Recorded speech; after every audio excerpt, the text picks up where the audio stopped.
Hi there, and welcome back to Berserkersden. Today we are going to be making this, a Black Mead. This mead was chosen by you guys. If you would like to know how you can vote for the next Big 60 Mead Challenge, stick around to the end of the video and I'll tell you how you can take part then.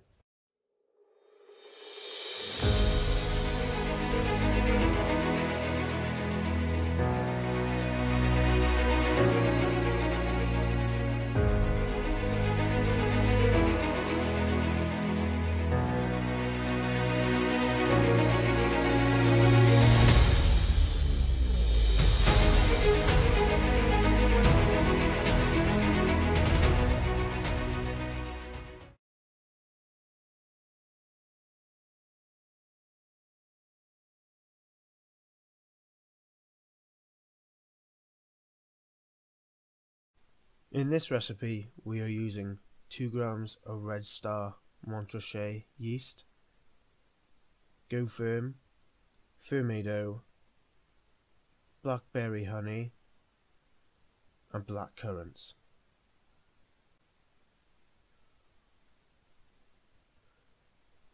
To go over that again, we are using blackcurrants, blackberry honey. This particular honey I'll touch on in a second. Red Star Premier Classique, formerly known as Montrachet, Fermento, and GoFerm. The problem I had with blackberry honey was it's a commonly an American honey, which I couldn't get imported at the time. However, Biderfowl honey is a locally made honey where the bees have made honey using blackberry plants as well as other wildflowers. I'll leave a link down below for you to check them out.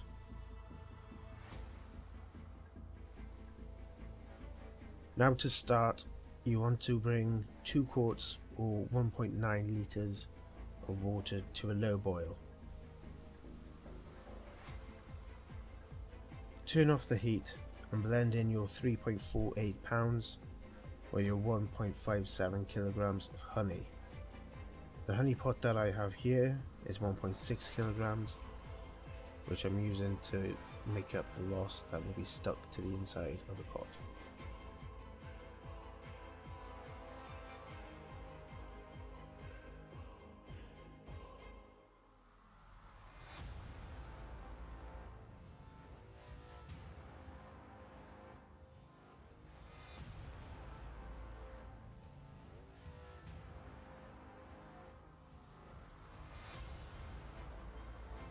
So while that is cooling down, we'll make our yeast starter. All this is a simple solution of water, yeast and GoFerm.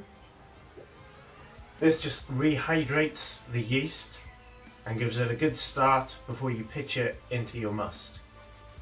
You do this so that you can make a good colony, so you have a healthy start to your fermentation process. To make this, I have 100 ml of warm water and I'm going to add 2.5 grams of GoFerm.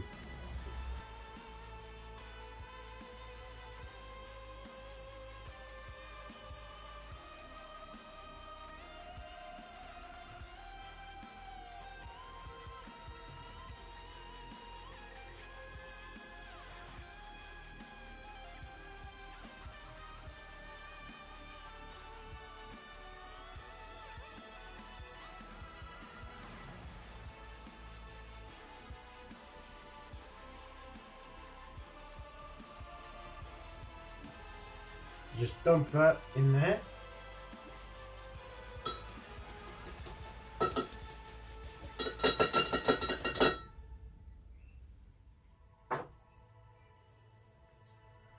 Stir. You're just stirring this until it's fully dissolved, breaking down any little clumpy bits.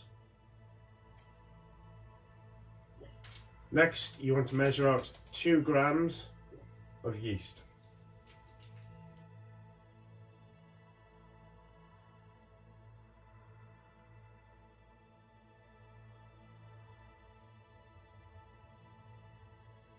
And again, you just dump this in.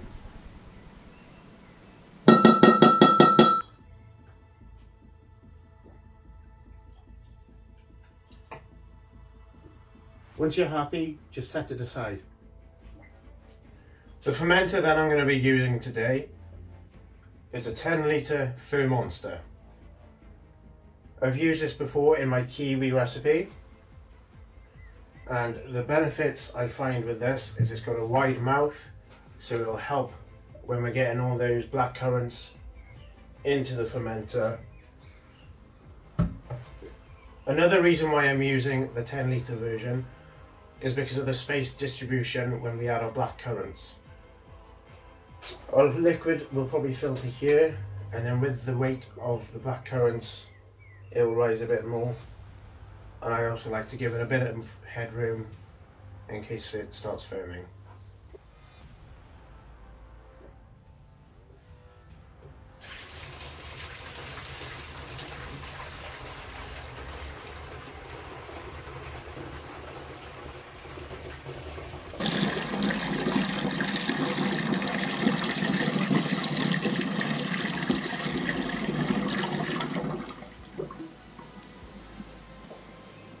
To introduce oxygen into our must, because our yeast needs that to colonise and survive, I put the cap on with a bung. I'm going to put my finger over the hole in the bung, and I'm just going to shake it about. As you can see, we've already got a bit of oxygenation here from when we were pouring it in with our funnel.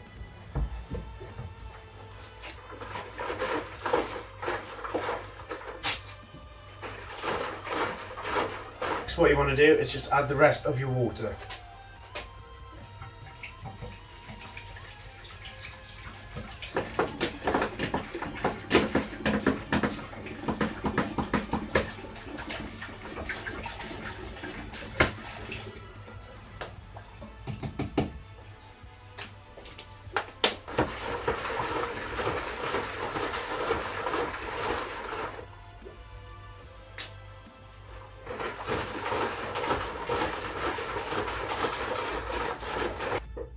Now, with that being done, I'm going to take our hydrometer reading.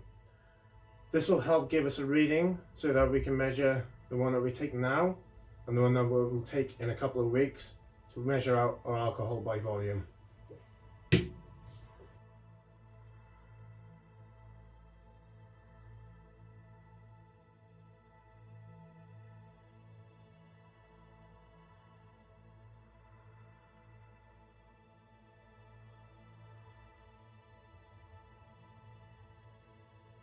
Lovely, so once that's all done, just pour that back into our fermenter.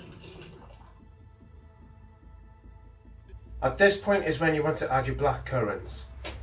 What you would want to do is you mash them up, not massively, but just enough just to break the skin.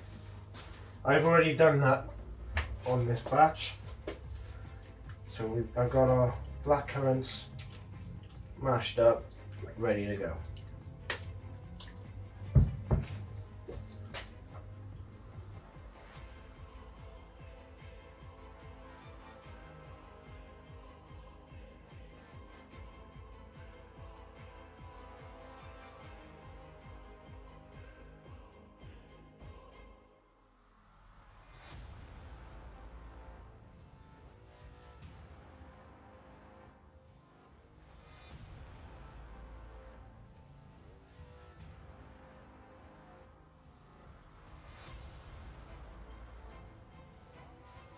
Wow, just look at that.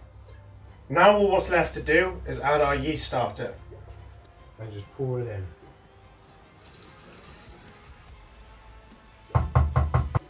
Then you just want to add a couple of spoonfuls of Fermented O. This is a yeast feeder. This will just help keep the yeast fed and busy.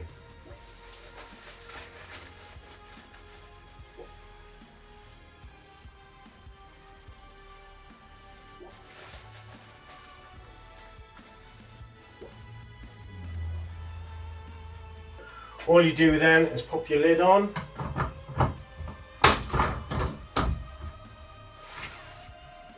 and your airlock.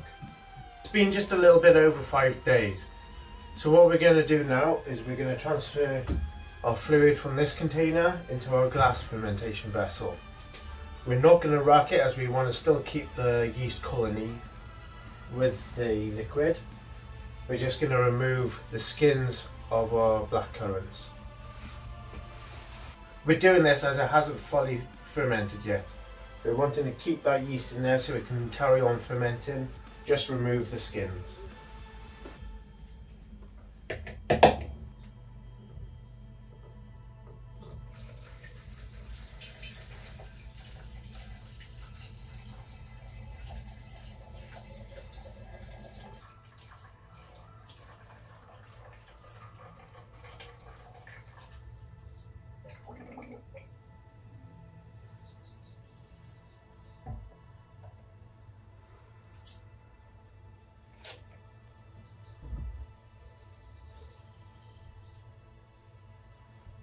And that's it for part 1 of this video. In the second part we'll take in our next hydrometer reading to find out our alcohol by volume, to see if it's really matched up to the recipe. And as always, thank you for sticking around for the end of this video. If you've enjoyed, please like, share and subscribe. If you'd like to take part in deciding on what I make next for the Big 60 Challenge, go to my socials up above and find out there. Thank you for sticking around. Have a good day.